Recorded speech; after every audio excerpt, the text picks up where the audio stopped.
Guys, welcome and welcome back to my channel. आज की video में मैं आपको बताऊंगी कि चैत्र मास की नवरात्रि या कोई भी नवरात्रि में जब कन्याओं को भोग लगाते हैं तो किस विधि विधान से उनको भोजन कराते हैं और उसकी प्रोसेस क्या रहती है। ये हमारी छोटी सी प्यारी सी एकदम क्यूट कन्या से शुरुआत हो रही है। कितनी प्यारी लग रही है, फुल एक्साइटमेंट में है ये सोच के कि आगे क्या होने वाला है। गाइस, नवरात्रि के 9 दिनों के दौरान माता के 9 रूपों को पूरे विधि विधान से पूजा जाता है।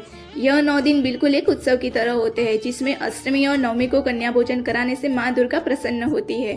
अगर आप इसी 2 दिन भोजन नहीं करवा सकते तो 9 दिनों के दरमियान बीच में किसी भी दिन उनको भोजन करवा सकते हैं।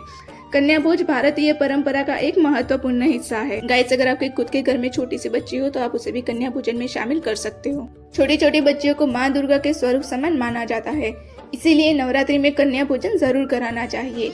इसी दिन 10 साल या 10 साल की कम उम्र की 9 कन्याओं को घर पर आमंत्रित कर भोजन कराया जाता है। माना जाता है कि नवरात्रि में कन्याओं को भोजन कराने से माता रानी खुश होती है। देवी माँ छोटी छोटी कन्याओं के रूप में आपके घर आती है। जब कन्याएं घर आती है तो घर में प्रवेश होने से पहले उनकी पूजा की जाती है। जैसे कि आप वीडियो में देख पा रहे हो, उनके पैर धो के अंगूठे पे कुमकुम रोली से तिलक लगा के फूल चढ़ाते हैं। फिर उनके माथे पे कुमकुम रोली का तिलक लगा के फूल चढ़ा के उनको घर में प्रवेश कर आसन पे बिठाया जाता है। ये 9 कन्याओं की पूजा बिल्कुल 9 दुर्गा की पूजा के बराबर होती है। सब कन्याएं कितनी प्यारी प्यारी लग रही है, बिल्कुल माता रानी का रूप लग रही है। दरबार तेरा दरबारों में एक खास अहमियत रखता है, उसको वैसा मिल जाता है जो जैसी नीयत रखता है। तू ही कर्म कराती मैया, तू ही भाग्य बनाती है, सारी दुनिया तेरी महिमा, तू ही खेल रचाती है। ब्रह्मा विष्णु और सदा शिव सब में देवी शक्ति माँ, कभी गोरी है कभी काली है, नित नए रूप तू बनाती माँ। तू ही शक्ति, तू ही भक्ति, विद्या और अविद्या है, राम भी तू है रावण भी तू ही युद्ध रचाती है। हम सब पर खुशियां बरसाने समय समय पर आती है, फिर दिल भारी करके एक बार विदा हो जाती है, फिर एक बार विदा हो जाती है।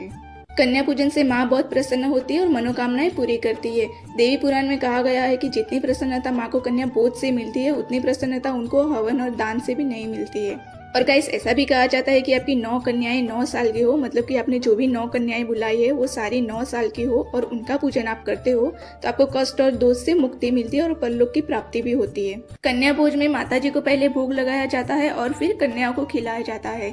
इसमें बच्चियों को हलवा पूड़ी या खीर पूड़ी खिलाया जाता है। हमने भोजन में गुलाब जामुन, खीर, आलू की सब्जी, पूरी, मेथी के पकौड़े, दाल चावल और नमकीन वगैरह बनाया हुआ है।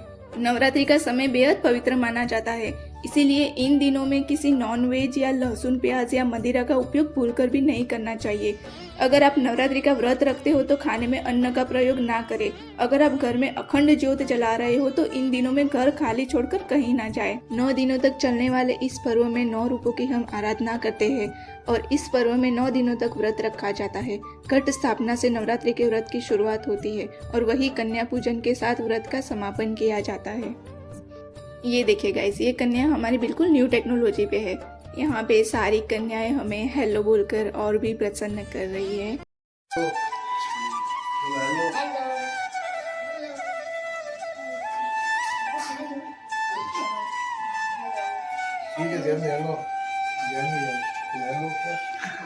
ये हमारे छोटे उस्ताद है, बहुत सीखी है। सभी कन्याओं को भोजन के बाद दक्षिणा या उपहार रूप में कुछ देना चाहिए। माता जी को श्रृंगार का सामान बेहद पसंद होता है।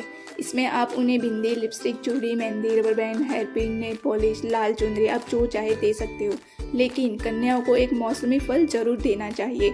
माना जाता है कि नवरात्रि में कन्याओं को फल देने से आपको आपके अच्छे कर्मों का फल कई गुना वापस होकर प्राप्त होता है। इसमें सबसे शुभ केला और नारियल को माना जाता है। केला विष्णु जी का प्रिय फल है और नारियल यानी श्रीफल माँ लक्ष्मी का प्रिय फल है। और अगर आप दोनों ही दान करते हो तो आपके घर की सुख समृद्धि में वृद्धि होती है। कन्या पूजन में कन्या को पैसे जरूर देने चाहिए। जो कॉइन होते हैं, जो सिक्के होते हैं, वो हमारे ग्रह को कंट्रोल करते हैं। रुपया अगर आप देते हो, सपोज 10 रुपया, 50 रुपया, 100 रुपया हो तो उसके साथ 1 रुपये का कॉइन जरूर दे। सिक्के देने से हमारे ग्रह दोष मिटते हैं, इसीलिए कन्या को दक्षिणा रूप में धन तो देना ही चाहिए, साथ साथ में सिक्का भी धन रूप में देना चाहिए। इससे घर में धन धान्य का भंडार भरा रहता है और ग्रह दोष दूर होते हैं। ये कन्याओं के साथ 2 बालक होना भी जरूरी है।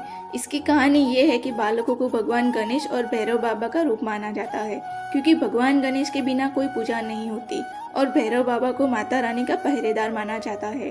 देवी पूजा इनके बिना अधूरी मानी जाती है, इसीलिए इनका भी बिल्कुल वैसे ही पूजा करके प्रवेश करते हैं जैसे कन्याओं का करते हैं। गाइस, ये 2 बालक और कन्याओं का भोजन साथ में ही होता है, लेकिन कुछ रीजन की वजह से हमारा साथ में नहीं हो पाया था, तो कन्या का भोजन समाप्त होते ही तुरंत बालकों का भोजन हुआ था। इनके बिना कन्या भोज अधूरा माना जाता है।